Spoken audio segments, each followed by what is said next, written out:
علی بھائی، اگلا سوال ہے، کیا وجہ ہے کہ ایک بظاہر مذہبی شخص کو صحیح عقیدہ سمجھانا تقریباً ناممکن ہے اور دوسری طرف عام پڑھے لکھے آدمی کو بات سمجھانا نسبتاً زیادہ آسان ہے؟ تو یہ آپ مذہبی لوگوں سے ہی پوچھیں کہ تانوں کیڑی بیماری لگ جاتی ہے کہ تانوں گل نہیں سمجھ آتی. حقیقت بات ہے، ہم کسی داڑھی والے کو کوئی ایسی بات بتاتے ہوئے جو اس کے نظریات کے خلاف ہو ڈر رہے ہوتے ہیں، لیکن ایک عام بندے کو جو دنیاوی طور پہ تعلیم یافتہ ہو، مولوی ٹائپ نہ ہو، اس کو بتاتے ہوئے نہیں ڈر رہے ہوتے. اس سے نہیں ڈر ہوتا کہ وہ ہمیں کاٹ لے گا. داڑھی والے سے پورا یہ ڈر ہوتا ہے یہ کاٹ نہ لے. کاٹ لیتا ہے، یہ آپ کر کے دیکھ لیں. اور اگر خدا نہ خاصہ اس داڑھی والے کو سمجھانے والا کہ خود داڑھی نہ ہو، پھر تو کنفرم آپ کو کاٹے گا. پہلے یہ کاٹے گا تو یہ داڑھی نہیں ہے تو میرے سے اعتراض کر رہے ہیں. اے پہلا چک ہوئے گا ادا اینج کر کے. اور یہ کاٹنے کا لفظ کوئی برا نہیں ہے. قرآن پاک میں اللہ تعالیٰ نے علماء سو کی مثال کتے کی دی ہے. تو علماء سو کو اگر کتا کہے تو علماء کے بزرگوں سے پوچھ کے چلتے ہیں. وہ چھوٹے کتے تو وہ بھی ہیں نا جو علماء سو کو. میں علماء حق کی بات نہیں کر رہا، ٹھیک ہے، علماء سو کی بات کر رہا ہوں. سورۃ الاعراف کی آیت نمبر 175 176 میں علماء سو کو بلعام بن بعورہ کی مثال آئی ہے کہ یہ کتے کی طرح ہانپتا رہتا ہے، اور کہا کہ دنیا کا کتا بنا ہوا ہے، اس کی زبان لٹکتی رہتی ہے. تو جب دنیا کے جو کتے بنے ہوئے ہیں علماء سو اور دنیا کی محبت میں ڈوبے ہوئے ہیں، وہ کاٹتے ہیں تو ان کے ماننے والے ان کی تربیت یافتہ بھی کاٹیں گے. ہو سکتا ہے وہ کاٹتے ہوئے تھوڑی دیر کریں، جو ساتھ والے وہ پہلے ہی کاٹیں. ایسے ہی ہوتا ہے، آپ کبھی ان سے مسئلہ مسائل پوچھنے کے لیے جائے نا، ایک دو بدماش ساتھ پالے ہوئے ہوتے ہیں انہوں نے کہ جی ادھر جی یہ طریقہ ہے مفتی صاحب نے گال کرنے تھا. یہاں لوگ کتنا کتنا مس بہیو کرتے ہیں. آپ نے کبھی دیکھا ہے کہ میرے کسی اسٹوڈنٹ میں سے کسی نے ڈان بننے کی کوشش کی ہو؟ میں نے ان کو اسٹرکٹلی کہا ہوا ہے کہ یار اللہ کے لیے لوگ آئے ہیں، علمی دلائل رکھیں، ہم بتائیں گے، مانتے نہیں مانتے نہ مانیں. اگر ان کا ظرف ہے، کوئی اگر لڑائی کرنا چاہتا ہے اپنی آواز کو بلند کر کے تو وہ کر رہا ہے، تو آپ اس کو تسلی سے سن لیں، کیونکہ یہ مریض ہے. مریض بندے کو تو آپ کو پتہ ہے نا کہ منہ کا ذائقہ خراب ہوتا ہے. ڈاکٹر نے کبھی کسی مریض کو اوپر، جب آپ دیکھیں ایمرجنسی میں آپ مریض کو لے کے جاتے ہیں، آئے آئے کر رہے ہوتے ہیں، کبھی ڈاکٹر نے کہا یار تھوڑی آہستہ آئے کر یار، میں دماغ، اس کو پتہ ہے یار اس کو تکلیف ہو رہی ہے، وہ اس کی بیماری سے واقف ہے. یقین کریں آپ کی جو چیخیں نکلتی ہیں نا، مجھے یہ کوئی بری نہیں لگتی ہے. مجھے پتہ ہے میں خود یہ چیخیں مارتا رہا ہوں، یعنی میں اس گمراہی کے دور کو میں نے گزارا ہے. مجھے حقیقت بات ہے کہ کسی پہ غصہ نہیں آتا. کہ جتنا میرا آپ غصہ دیکھتے ہیں میرے ویڈیو میں، یہ غصہ نہیں ہوتا بلکہ میرے اندر کا اظہار ہوتا ہے خدا کے لیے بچ جاؤ. میرے بھائی جب آپ دیکھیں گے کہ آپ ایک نابینا شخص ہے اور وہ صرف 3 فٹ کے فاصلے پہ رہ گیا، آگے ایک گھڑا آنے والا ہے، تو سر آپ تو اس وقت چیخیں ماریں گے، یا تو اسے پکڑ لیں. اگر وہ پکڑائی نہ دے رہا ہو، آپ تھوڑے دور ہوں، تو آپ تو واویلا ڈال دیں گے کہ یار مارا گیا تو آپ اس کو کبھی نہیں کہیں گے یار کتنا بدتمیز آدمی، اس کو بولنے کی تمیز نہیں ہے. سر اگر اس نے تمیز سے بولا تو او بندہ گیا کھڈے تو اسے کھڈے وڑ دینا کہ میں تمیز نہ تھوڑے نال بولیا. اس لیے آپ دیکھیں ہمارا تمیز اس حوالے سے ضرور ہے کہ ہم ولگر لفظ کو استعمال نہیں کرتے، پارلیمانی الفاظ یوز کرتے ہیں. ہماری ویڈیوز سے اللہ کے فضل سے آپ کو تبدیلی اس لیے نظر آ رہی ہے، ٹھیک ہے. اس لیے آپ دیکھیں نا، وہ ہر ایک بیچارہ پریشان ہوا ہوتا ہے کہ جی وہ پتہ نہیں کیا ہو رہا ہے، کدھر جا رہی ہے دنیا. وہ دنیا ہے ان کی اپنی دنیا جاری ہوتی ہے. حالانکہ اللہ کے فضل سے میں نے ابھی تک نہ کوئی چندہ بک بنائی ہے نہ بنانی ہے. اس لیے میں علماء سے ریکویسٹ کروں گا، مجھ سے آپ کو کوئی خطرہ نہیں ہے، نہ ہماری مسجد ہوگی نہ چندہ بک ہوگی.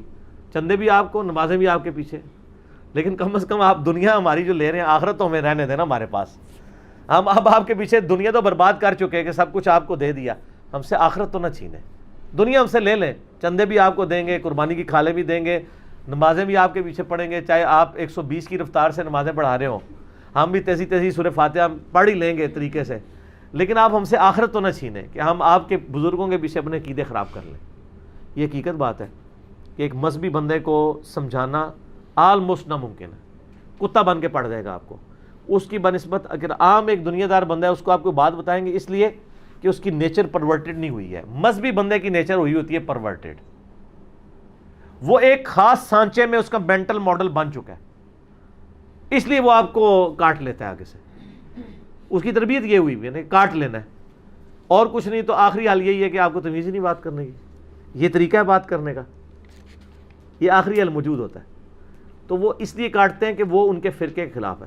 اللہ کے فضل سے ہمیں جب کسی بھی بندے نے ہماری کوئی غلطی ہائی لائٹ کی ہے، ہم تو کہیں یار مہربانی مجھے پتہ نہیں چلا، اچھا یہ تھا، آندہ نہیں کریں گے. آپ ذرا ان سے کر کے دیکھیں. اور میں کہتا ہوں سر دنیا کے ٹیچرز کا آپ حوصلہ دیکھیں. میں بھی یونیورسٹی سے پڑھا ہوا ہوں, اور آپ لوگوں میں سے کتنے لوگ پڑھے لکھے ہیں یونیورسٹیز کالجز سے. کبھی زندگی میں ایسا ہوا ہے کہ آپ کبھی کوئی سبجیکٹ کسی پروفیسر سے پڑھ رہے ہوں اور آپ اس ٹیچر کی غلطی ہائی لائٹ کریں؟ کیوں نہیں عارف بھائی میکینیکل انجینئرنگ میں میرے سینئر ہیں, یہی کہہ دیں کہ کبھی ایسا ہوا ہو کہ ہم نے کبھی کسی ٹیچر کی غلطی کلاس میں ہائی لائٹ کی ہو کہ سر یہ جو آپ نے لکھا ہے نا اس ایکویشن میں یہ فالٹ ہے, یہ وہ آپ ڈالنا بھول گئے ہیں, اور آگے سے وہ کتے کی طرح پڑھ گیا ہو. ٹھیک ہے, یا وہ کہے جی جو میں نے فرما دیا وہ حق ہے. یہ بھی نہیں کہہ سکتا. اگر کہے گا بھی نا تو آپ کہیں گے سر کتاب میں یہ لکھا ہے, تو بس ادھر ٹھپ ہو جائے گا. مولوی نے کہ پورا قرآن رکھ دے وہ ٹھپ نہیں ہوتا. وہ کہتا ہے قرآن منو زیادہ سمجھ ہے. یہ فرق دیکھ لیں. تو ہم کہتے ہیں دنیا کے پروفیسروں جتنی بھی ان کے اندر ظرف نہیں ہے, بلکہ وہ ٹیچر آپ کو تھینک یو بھی بولے گا, اور یہ کیا کہے گا پھینک دیو اینو چوک کے باہر پھینک دیو. ٹھیک ہے, ہاں علماء سے بات کرنے کی تمیز نہیں ہے. میں نے کئی دفعہ بتایا, ہمارے جاننے والے بھائی بتانے لگے کہ میں ایک مسجد میں نماز پڑھنے گیا, بریلویہ دیوبندیوں کی مسجد تھی, تو وہ بخاری مسلم میں جو طریقہ لکھا ہے سنت کے مطابق رفع الیدین سے نماز پڑھتے تھے. ہم نے سب کو یہ کہا آپ نماز پڑھیں پیچھے. وہ کہتے ہیں میں مفتی صاحب کے پیچھے نماز پڑھی, عصر کی نماز تھی, نماز پڑھ کے کہتے ہیں فارغ ہوا تو میں نے دیکھا کہ انہوں نے اپنے ساتھ وہاں ڈیسک پہ صحیح مسلم شریف رکھی ہوئی ہے. تو نماز پڑھ کے میں نے کہا کہ سر ایک سوال ہے. ان کا کیا سوال ہے؟ ان کا سر یہ ابھی بھی جو آپ نے نماز پڑھائی ہے نا, میں یہ جو مسلم شریف آپ نے رکھی ہوئی ہے نا, اس میں تو نماز اس طریقے سے نہیں لکھی ہوئی. ہائے ہائے ہائے. آپ دنیا کے پروفیسر کو کہیں گے سر یہ جو آپ نے فارمولہ لکھا ہے, جو آپ نے ہمارے کورس کی کتاب لگائی ہوئی ہے, اس میں یہ فارمولہ اس طرح نہیں لکھا ہوا, آگے سے کتا بنے گا وہ نہیں. وہ کہے گا اچھا یار سوری یار مجھے لگتا ہے کہ مجھے غلطی لگی, لیکن یہ دیکھیں کیسا بنے گا. اور وہ بنا ہے. اس نے کہتا ہے جی بس اس نے یہ بات سنی ہے تو ہونا تو یہ چاہیے تھا. وہ کہتا ہاں بیٹا یہ بتاؤ کہاں. ٹھیک ہے, کہتا جی وہ کھڑا ہو گیا, اس نے مسلح اپنے نیچے سے نکالا غصے کے اظہار کے. کہتا آپ کو علماء سے بات کرنے کی تمیز نہیں ہے, ہم یہاں غلط نمازیں پڑھا رہے ہیں. یہ کیا دنیا کا کوئی پروفیسر کرتا ہے کہ ہم یہاں جھک مار رہے ہیں اتنے عرصے سے, ہم آپ کو اسٹرینتھ آف مٹیریل پڑھا رہے ہیں یا میکینکس آف مٹیریل پڑھا رہے ہیں یا مشین ڈیزائن, میں پچھلے 20 سال سے پڑھا رہا ہوں, تیرے جمنے تو پہلے نہیں میں مشین ڈیزائن پڑھا رہا ہوں, میں چک مار رہا ہوں. نہیں, ایسے نہیں ہوگا. تو سر یہ فرق دیکھ لیں. اس لیے آپ دیکھیں کہ پڑھا لکھا طبقہ اس میں کیسی چینج آتی ہے, وہ بات سن لیتا ہے. اور اسی لیے مولوی پڑھے لکھے بندے سے چالو بھی بڑے ہوتے ہیں. یہ ہمارے ساتھ ایک حادثہ ہو چکا ہے. یہاں ہمارے سیلنگیر میں ایک بھائی تھے, عثمان بھائی کے وہ کزن لگتے ہیں. ہاں, تو وہ بیچارے ریورٹ ہوئے نئے نئے, تو وہ اب دیوبندی, ان کے والد صاحب کٹر دیوبندی, دیوبندیوں کا بہت بڑا مدرسہ. تو انہوں نے سنت کے مطابق نماز شروع کی, تو وہ جناب ان کا جی طرح منڈا تے گمراہ ہو گیا. مفتیوں کو پہلی فکر پڑ جاتی ہے. آپ نماز نہ پڑھیں تو کسی مفتی کو یہ فکر نہیں ہے کہ وہ اپنے کسی مقتدی کو کہے کہ تیرا بیٹا گمراہ ہو گیا. آپ نماز رفع الیدین سے پڑھ لیں تو وہ گمراہ ہے. یہ فرق دیکھا آپ نے؟ اچھا, تو ان دنوں, یہ بہت پرانی بات ہے, 7-8 سال پرانی بات ہے. ان دنوں میں پھر بھی کبھی کبھار رسک لے لیتا تھا علماء کی خدمت میں حاضری کا. اب دور دور سے اسلام کرتے ہیں. تو وہ یہ لوگ مجھے لے گئے. اب مجھے پتا تھا کہ ان کے ساتھ ڈیل کیسے کرنا ہے, کیونکہ آپ کو پتہ ہے, مجھے یہ پتا ہے کہ یہ دنیا کے پروفیسر تو ہے نہیں ہے کہ میں ان کو کوئی بات بتاؤں گا تو مان لیں گے. تو اس کے لیے آپ کو بڑے طریقے سے چلنا پڑتا ہے, پڑھے لکھے طریقے سے. اور پڑھے لکھے لوگوں کے یہ قابو آتے ہیں. ان کو نہیں پتا تھا کہ میں انجینئر ہوں یا اس طرح دنیاوی طور پہ پڑھا لکھا بندہ ہوں. ان کا جی اس طرح ایک منڈا کنڈا ہی ہے. اچھا جی, وہ جب بیٹھے تو وہ انکل جی بیٹھ کے, ان کی داڑھی نہیں تھی, عام دیوبندی تھے جن کا وہ بیٹا تھا, بیٹے نے داڑھی رکھی ہوئی. تو وہ بڑے اچھے طریقے سے ماشاء اللہ جو ایک سٹائل ہے, تو مسکرا کے ملے. اور یہ وہ ہمیں تو پتا تھا تھوڑی دیر بعد یہ مسکراہٹ جھاگ میں بدل جائے گی, یہ ہمیں پتا ہوتا ہے کیونکہ کئی دفعہ ایکسپیرینس ہوا ہے. وہ کہتے ہیں کہ میں نے کہا جی بتائیں حضور. ان کا جی آپ نے کس طرف ان کو لگا دیا. میں نے کہا جی بات یہ ہے کہ ہمیں آپ سے بنیادی اختلاف ہے کہ آپ کے عقیدے کتاب و سنت کے مطابق نہیں ہے. رفع الیدین تو چھوٹی چیز ہے, ہم آپ کے عقیدوں کو غلط سمجھتے ہیں, آپ کے بزرگوں کے عقیدوں کو غلط سمجھتے ہیں. حضرت ابراہیم علیہ السلام نے کہا تھا نا, انتم وآباؤکم فی ضلال مبین, تم بھی گمراہ تمہارے بزرگ بھی گمراہ. تو ابراہیمی خون ہے, ٹھیک ہے نا, ملت ابیکم ابراہیم ہوا سماکم المسلمین من قبل وفی ھذا ما کان ابراہیم یہودیا ولا نصرانیا ولکن کان حنیفا مسلما وما کان من المشرکین. جو مشرک نہیں ہوتا سر وہ دلیر بہت ہوتا ہے, مشرک بزدل ہوتا ہے. تو وہ کہنے لگے کہ جی کون سے عقیدے؟ میں نے کہا جی آپ المحند علی المفند لے کے آئیں نا ذرا. اب المحند المفند کا تو انکل جی کو نہیں پتا تھا. میں نے کہا جی انکل جی آپ کو پتا ہے کہ آپ کے بزرگان دین نے اس امت پہ احسان کیا ہے کہ انہوں نے اپنے سارے اچھے اچھے عقیدے انورٹڈ کاماز میں جمع کر کے ایک چھوٹی سی کتاب لکھی ہے المحند علی المفند. تو سر المحند کا راگ ہم 7-8 سال سے لاپ رہے ہیں.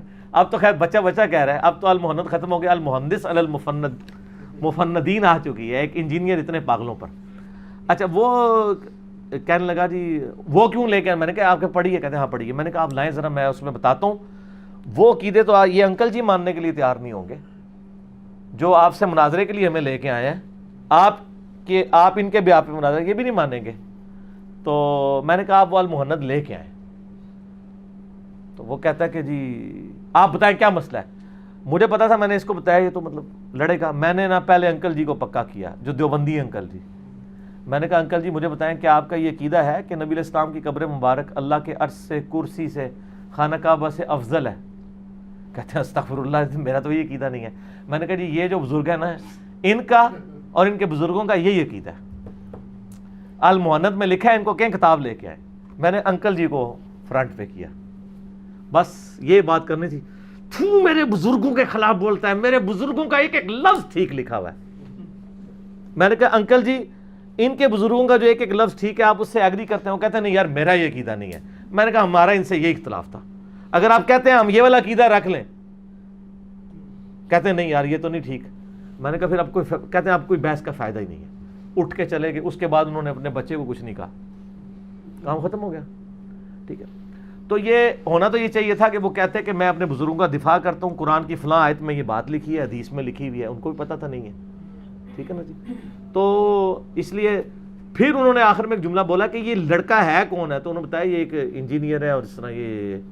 ان کا آپ نے پہلے کیوں نہیں بتایا کہ یہ پڑھا لکھا بندہ ہے؟ پڑھے لکھے بندے تو گمراہ ہوتے ہیں, ہم تو ان سے بات بھی کرنا گوارا نہیں کرتے. یہ بات اصل میں نے آپ کو بتانی تھی مفتی صاحب کی, کہ پڑھے لکھوں سے یہ جھرک جاتے ہیں, کیونکہ ان کو پتا ہے کہ جب ان کو کاٹنے لگیں گے نا یہ پہلے گھیچی پکڑ لیں گے ہماری. ٹھیک ہے نا, وہ دانت کھلے ہی رہ جائیں گے ایسے کر کے. ٹھیک ہے نا, تو وہ دانت بند نہیں ہوں گے. ٹھیک ہے, یا بند ہوں گے تو یہ پہلے ہی پکڑ لیں گے, کھول نہیں سکیں گے. آپ کو پتا ہے مگرمچھ جو ہے نا 3000 پاؤنڈ کی طاقت سے یہ اپنے جبڑے بند کرتا ہے, لیکن کھولنے کی طاقت اس کی بہت کم ہے. اگر آپ اس کو ایک ہاتھ سے بھی یوں پکڑ لیں جبڑا کھول نہیں سکتا. 3000 پاؤنڈ 1500 کلو گرام وزن آپ اٹھا سکتے ہیں؟ میرا تو اپنا وزن 70-80 کے قریب ہوگا, میں کیا 1500 کلو اٹھا سکتا ہوں؟ اس طاقت سے وہ بند کرتا ہے جبڑے. تو دنیا کا کوئی جانور اس کے جبڑے بند کرنے سے, کوئی انسان بھی اس کو روک نہیں سکتا. لیکن جو اس کی کھولنے کی صلاحیت ہے نا وہ اتنی کم ہے کہ اگر آپ اس کو ہاتھ سے یوں پکڑ لینا, دیکھیں یہ اللہ کی یار یہ بھی قدرت ہے. اس کے جبڑوں میں یہ طاقت نہیں کہ آپ اس کو ہاتھ سے پکڑ لیں اور یہ جبڑے کھول سکے. اسی آپ دیکھیں وہ اتنے بڑے بڑے کروکوڈائلز کو پکڑتے ہیں, ساتھ ہی ٹیپ لپیٹ دیتے ہیں. ٹیپ کیا چیز ہے, آپ رسی بھی لپیٹ دیتے, 3000 پاؤنڈ کے آگے تو لوہے کی رسی بھی کچھ نہیں کرتی. لیکن یہ اللہ نے اس میں کمزوری رکھی ہوئی ہے. آپ کے علماء میں بھی یہ کمزوری ہے. اگر آپ ٹائم کے اوپر ان کو ٹیپ لگا دینا اس طریقے سے جس طرح میں نے لگائی ہے, پڑھے لکھے طریقے سے, یہ 3 لاکھ پاؤنڈ بھی ہو یہ کھول کچھ نہیں سکتے. تو وہی ہوا کہ وہ اس کے جبڑے میں نے پہلے ہی بند کر دیے, تو وہ کھولنے کی طاقت پتہ ان کو نہیں ہوتی ہے. تو اس لیے یہ میں نے ایک تفنن کے طور پہ آپ کو باتیں سمجھا. چلیں جی حافظ.